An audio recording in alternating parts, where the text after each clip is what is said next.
विजय चोरमारे आपल्या सोबत आहेत। विजय चोरमारे जी, तुम्ही ऐकलत केशव उपाध्ये काय म्हणाले, ते काही स्पष्टपणे तर सांगणार नाहीतच अर्थातच, पण ज्या पद्धतीने ह्या भेटी होत आहेत आणि येत्या काळातलं सगळं जे निवडणुकीचं घमासान सुरू आहे, तुम्ही या सगळ्याकडे पाहत असताना काय फायदा हा राज ठाकरेंचा होऊ शकतो भाजप पक्षाला? कारण भाजप अजूनही 100% याच मोडमध्ये आहे, सांगत जरी नसते तरी सुद्धा।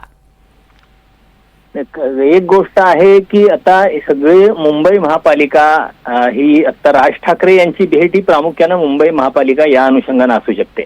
आपण आता राज ठाकरे यांच्या भेटी संदर्भात बोलतोय, कारण अन्य राज्यातल्या महापालिका असतील, जिल्हा परिषद असतील, इतर स्थानिक स्वराज्य संस्था असतील, तिथे राज ठाकरे यांच्या पक्षाची फारशी ताकद नाही। पण मुंबई, ठाणे, नाशिक या 2-3 ठिकाणी राज ठाकरे यांच्या पक्षाचा भारतीय जनता पक्षाला किंवा महायुतीला निश्चितपणे उपयोग होऊ शकतो।